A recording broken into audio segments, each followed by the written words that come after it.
Yoo-hoo! I'll make you famous.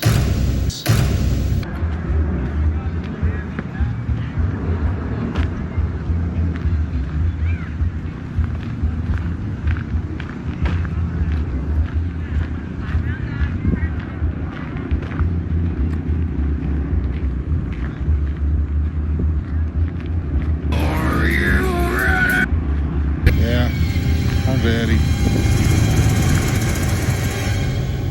Dave?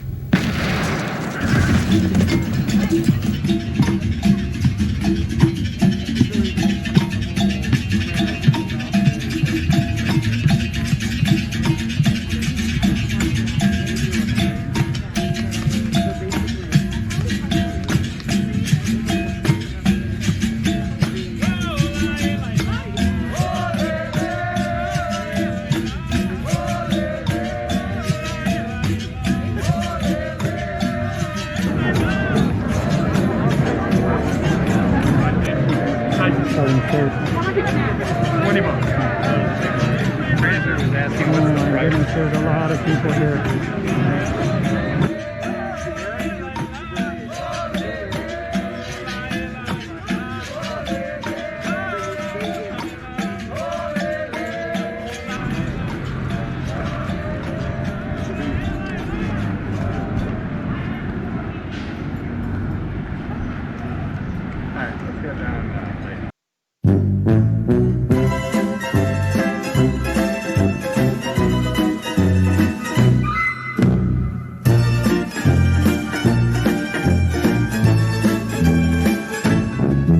We've got 4 blocks in Seattle that you just saw pictures of that is more like a block party atmosphere.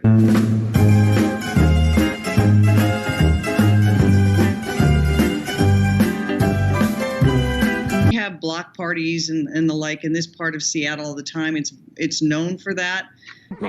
Oh, no.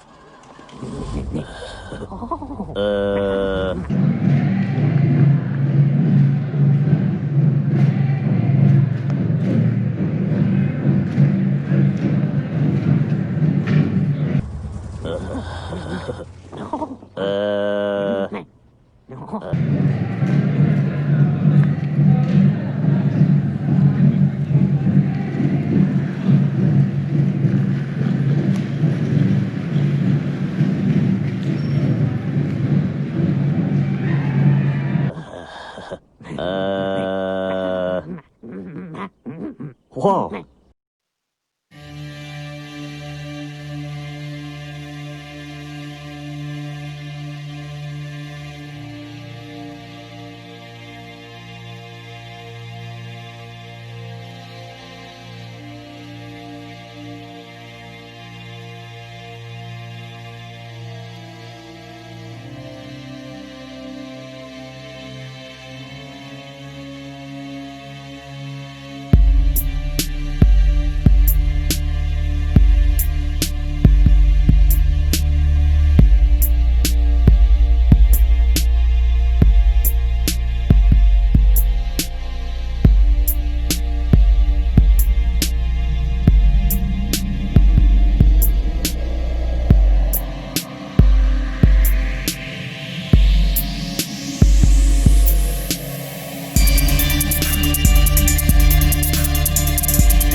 The counter will be block parties don't take over a municipal building, let alone a police station, and destroy it, basically thumbing their nose at any sense of civic control. Do you believe that you have control of your city and that you would be able to clear those streets? Because you haven't. We do, and the chief of police was in that precinct today with her command staff looking and assessing on operational plans. But we saw that it was a point of conflict night after night between the police department and protesters. And we wanted to de-escalate that. And what we decided was the best way to do that was reopen the streets.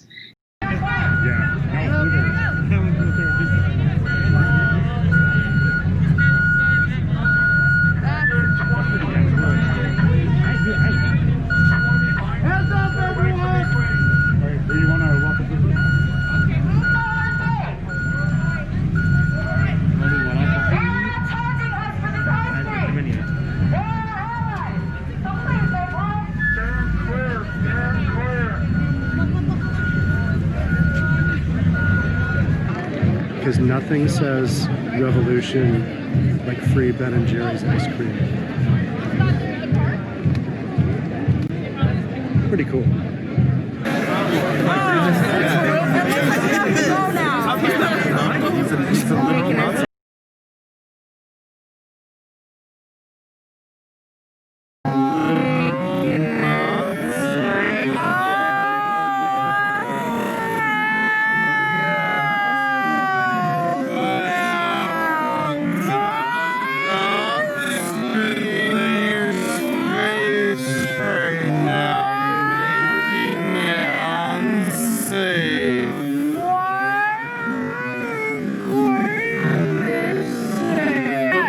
They said you're being aggressive towards a person of color. It's like, no, I'm not. This guy's a fucking Nazi. This guy's fucking Nazi. You keep using the word. I do not think it means what you think it means. Yeah, these guys are surrounding me. Support those who fought forward, who bled on this battlefield. Yeah, what we say. Now, come on, this is passion, nigga. Look. Is that a moment? Don't touch me. Don't touch me. Check this out. Dion, why are you instigating, Dion? Dion's instigating. He's instigating by coming into our space. Dion is instigating. I will say.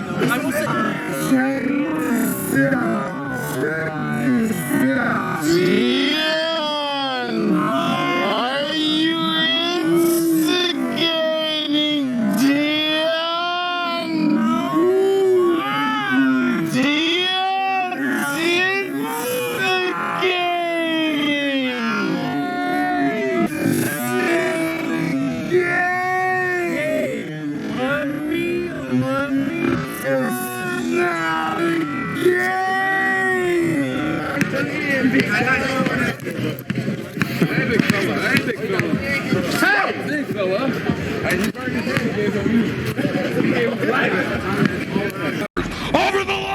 Over the line, that's a foul. This is not NOM. This are rules. This is a league game. This determines who enters the next round robin. Am I wrong? Has the whole world gone crazy? Am I the only one around here who gives a shit about the rules?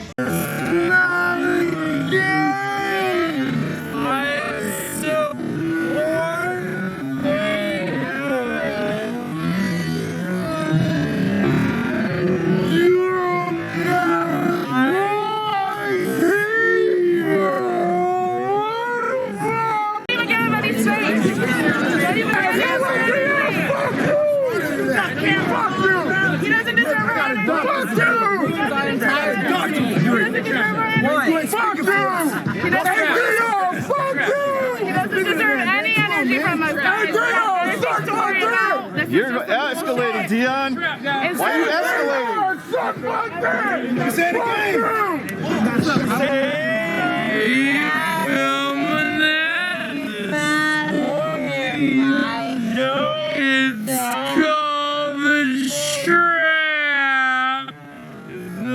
It's called the trap.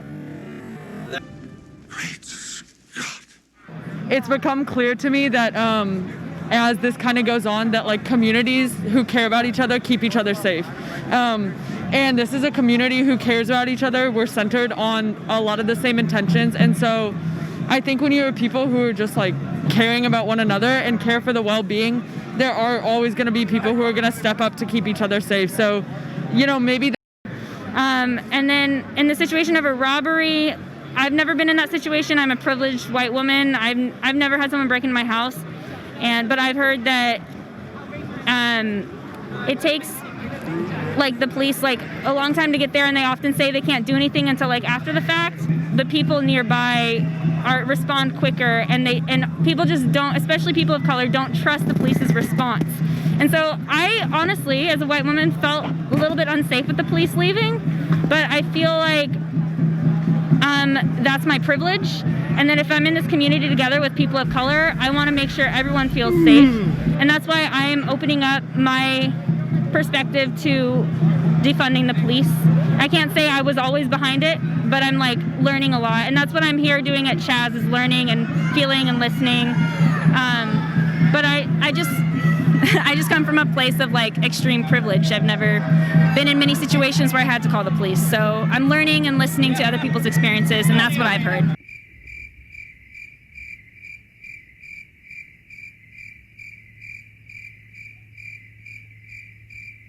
Maybe in your situation, you haven't been robbed, and you're looking at it on that approach of, well, I have privilege because I haven't been in that situation, but I don't think white privilege would play a role necessarily in being robbed. I think it would be quite the opposite, actually. Yeah. Well, I have never been robbed, and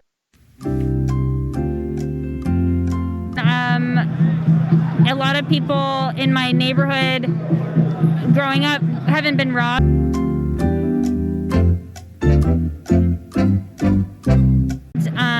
Do you know what I've heard from people that have been robbed?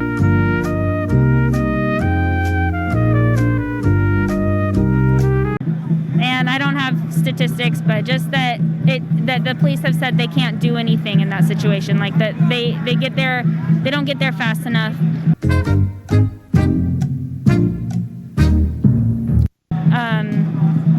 So I think it probably goes both ways. I'm sure in some situations maybe they do, and then maybe in a lot or less they don't. Sure. But let's just say we took this autonomous zone as an example for the rest of America, okay, and say this became a trend, right?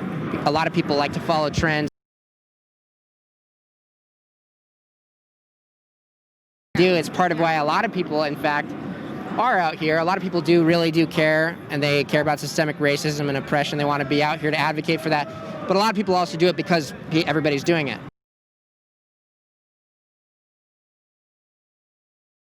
They're out here showing their support, whether they really do support it or not, right? So let's just say this autonomous zone becomes a trend. Let's say that they target police precincts. Let's say they target police precincts around, let's start with just Seattle, and all of Seattle gets shut down. Is the autonomous zone going to be responsible for all the crime that happens in Washington? Do you think, let's just say the rest of the U.S. follows suit, and everyone, I mean, the whole goal here with defunding the police, I know, is defunding the police doesn't mean actually defunding. It means reallocating budgets and reform, etc. But let's say we took that literally, because that's kind of what they're doing here. Do you think that this is more, an advantage or a disadvantage to the American? I think it's more of an advantage because the police are primarily targeting and killing black and brown people, and we need to get rid of what we have now and just build a new thing from the ground up that is not based on trying to control like black and brown people. And so I think that to not have police right now, to not have the East Precinct,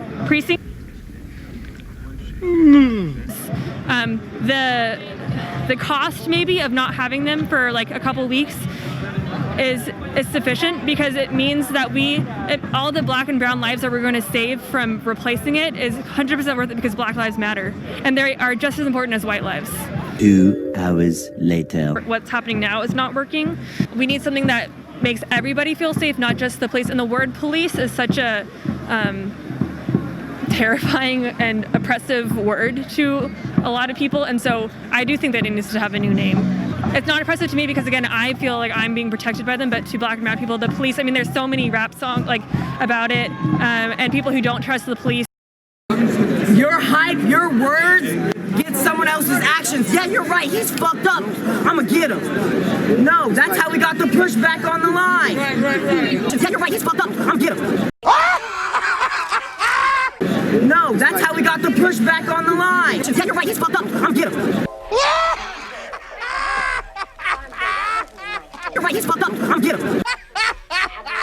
All right, well, let's first read your sign. Okay. Behavior speaks louder than words. Stop normalizing injustice. This is the moment where people can start to use communication as a tool and not force. And so we're not, by closing down the East Precinct, this has allowed the demonstration of like basic communication.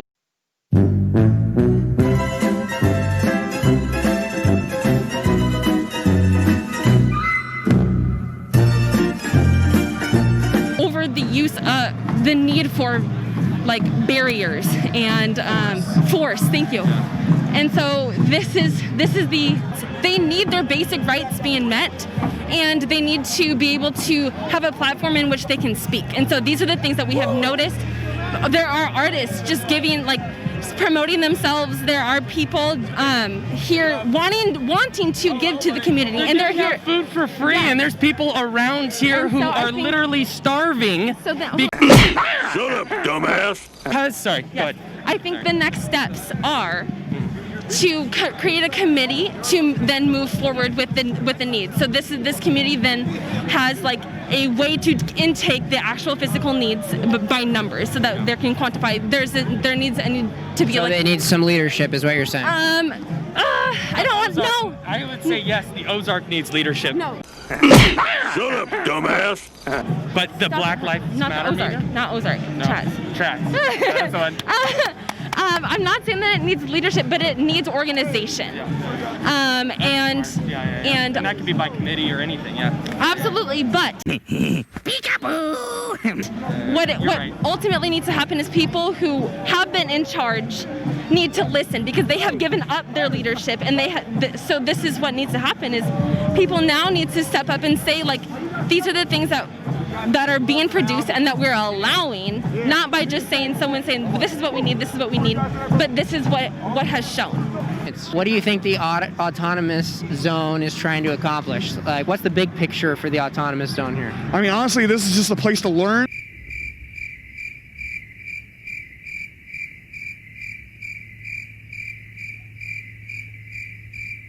To network, to learn, and to appreciate different cultures, and to be down here, and like, it definitely is not a party.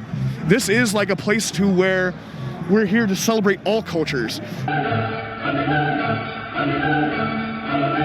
And you know, with the police gone, we're here to protect this. We're here to take care of vulnerable members of our neighborhood. And you know, it's like you look at a place like Pioneer Square. There's so many homeless people down there that depend on the goodness out of people's hearts. So we invite them up here. Come get food, come get water, come get what you need. We're here for you. Yeah, good. So you said protect vulnerable people. That's what the autonomous zone has a goal to do, correct? And as well as being the central hub of, like, just being out here to learn.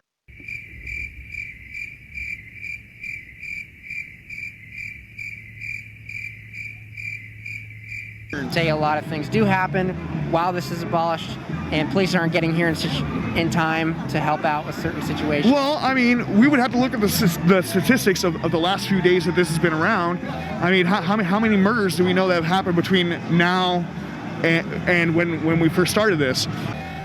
I mean, how many murders do we know that have happened between now and when we first started this?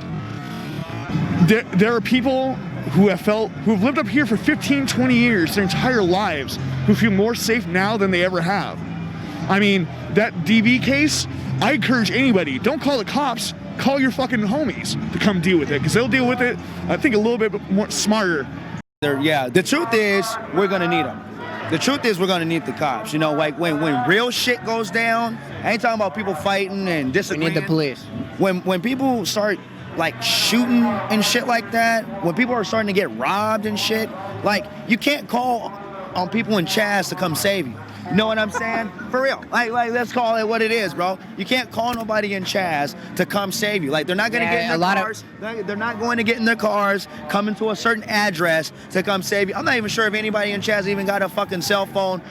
So, what do you think the main goal for the autonomous zone is?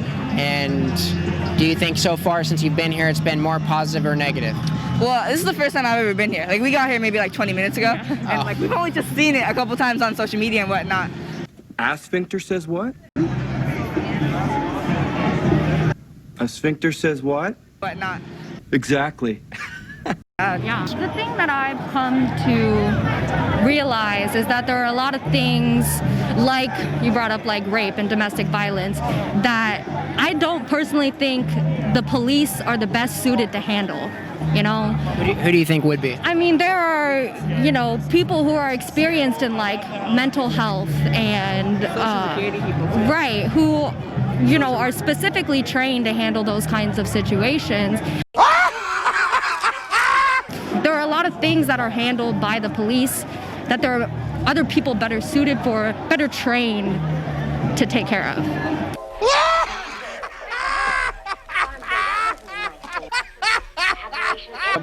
Right. Yeah.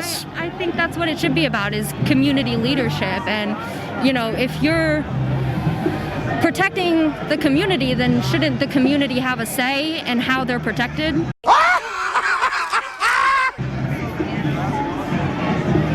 I think that this is all a learning experience.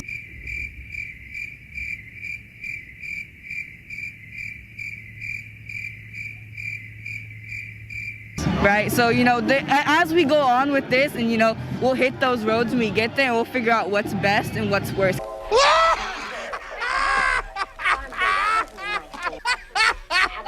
It's a police the same thing, but I mean, being a citizen, you will know what not to do because you're seeing so much of what police have done wrong. You know, so I think we'd be better suited. It's a lot of people out here, a lot of medics, a lot of people from every profession out here doing what they do. And I mean, I honestly feel like we've like dealt with situations a lot better than the police would have, honestly. And but there's structure here, there's unity here, everybody's all love. Like, you know, CHAZ zone is cool, man. I'm loving it out here. What's your general outlook on police in general in the United States, or let's just say in Seattle or in Washington? I believe that they have too much power in general. I believe that community watches could do a lot more than these cops trying to make a dollar for the state.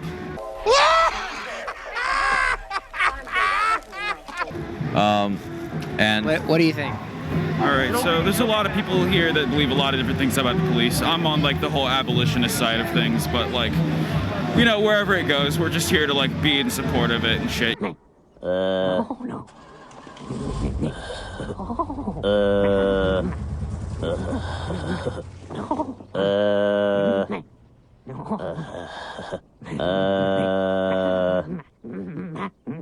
Whoa. Well, what about the situations where we can't really use non-violence? So let's just say somebody was an active shooter and came into a situation where we needed like highly trained people to actually de-escalate something more serious like that. With weapons here, and if shit gets like really real, what we're supposed to do is we're supposed to like have all the people from the borders come in and start evacuating people out that way. Oh no. Because if there's no police around and we are under the understanding that nobody's going to come on the scene, you know, who's to stop someone from stealing? Or people here that are on that shit, and they come and shut shit down, like fires that are started and stuff. People shut that shit down within seconds, you know. There's always people around making sure shit's calm, you know.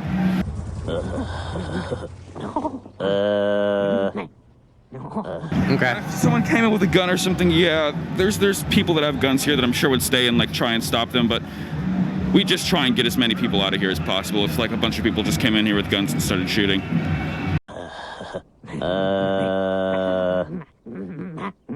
Whoa. The worst I've seen is people coming in here and being overly aggressive with messages of belief in God or belief that the salvation of God will bring us to peace, or I guess put an end to all of this or keep us safe. They were coming in with like banners and like speakers and just getting in everyone's face, screaming their message of God. And religion is a safe. Yeah. Shut up, dumbass. Like, what do you think the main hard-hitting goal is with the autonomous zone? I think that it's a sham. You think it's a sham? Yes, of course. I think that it's just people trying to jump onto what's trendy. Well, this is the first time I've ever been here. Like, we got here maybe like 20 minutes ago, and like we've only just seen it a couple times on social media and whatnot. I think that it was created to be a safe space, to start dialogue, but I've been sitting in a lot of conversations, and they don't seem to be focused.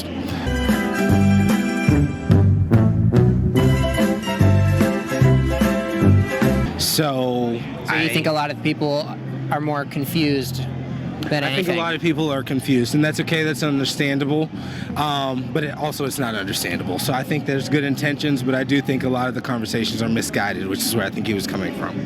I can tell you right now, if someone was doing something, and we've seen it on the news with the guy who was driving through the zone and got shot because he was trying to save someone. What that shows me is that in a zone like this, if something criminal is happening, we as a community can police ourselves to a degree.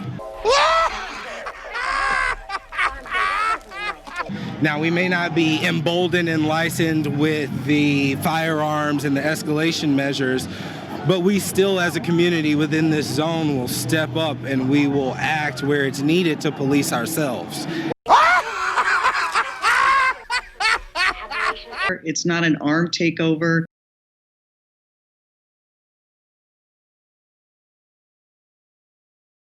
Hey,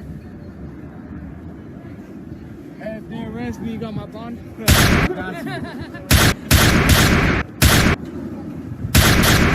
Hey, I got you. It's not a military junta. My name is Keith Brown. I'm an electrician, but as of right now, I'm a guard because I had to quit my job so that I could do this right now. As of right now, I'm needed at the gate. I'm needed to guard the gate. All of us feel safer if we have an arm on all of our weak points.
Violence has now besieged the area known as CHOP, and it is no longer the summer of love, it's a summer of chaos.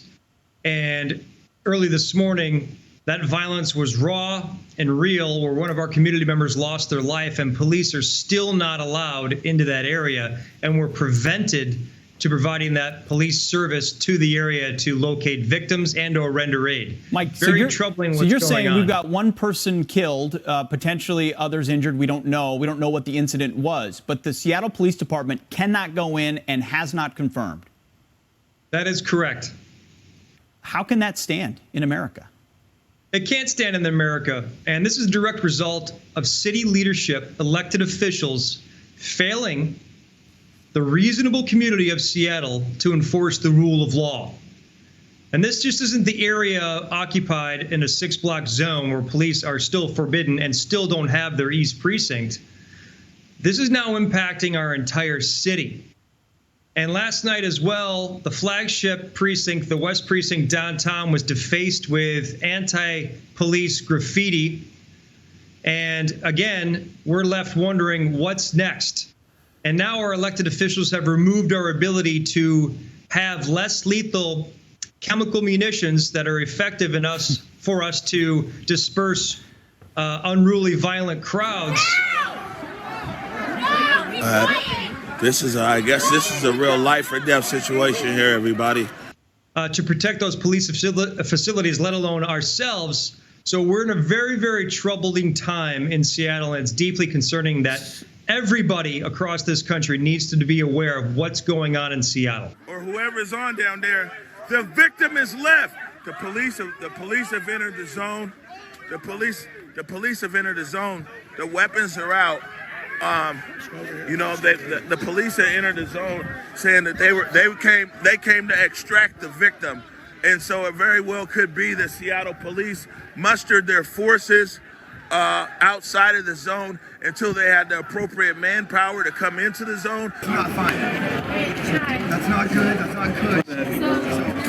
I'm so fighter right now. I'm just sitting down. I'm not. You just sit there and talk. Better us! Fuck SPD! No predators! Yeah, tell some shit. I'm so fucking out of pocket. It's not. How long do you think Seattle in those few blocks looks like this? I don't know. We could have the summer of love. Okay. So, with that being said, y'all, the gentleman that got shot did pass. For those of you that are unaware, he is gone. He's no longer with us.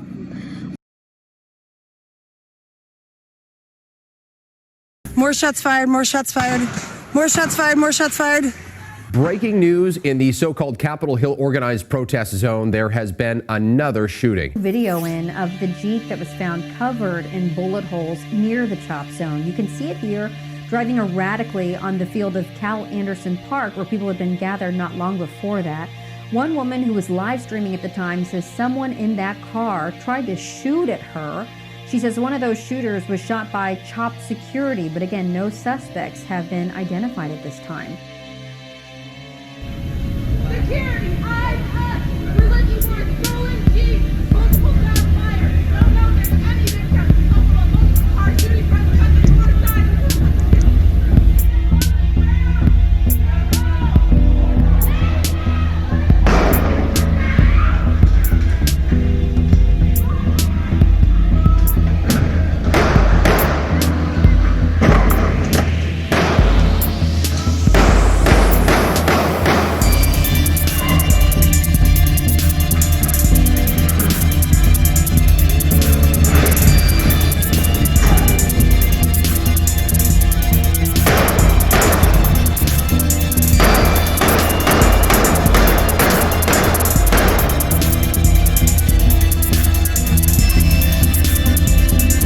This morning, protesters finished a march back to Cal Anderson Park when they say gunshots were fired nearby.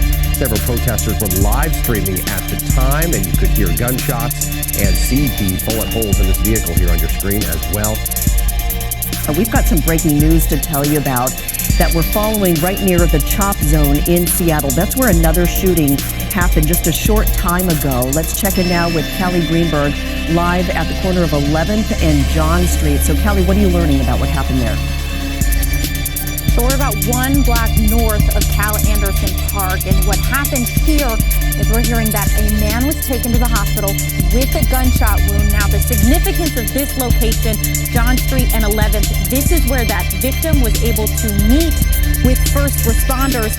Police tell us they cannot confirm whether or not the shooting happened inside of the protest area. However, this meeting spot here is just a block outside of the Capitol Hill organized protest zone. Violence has now besieged the area known as CHOP, and it is no longer the summer of love, it's a summer of chaos. It is no longer the summer of love, it's a summer of chaos. It is no longer the summer of love, it's a summer of chaos.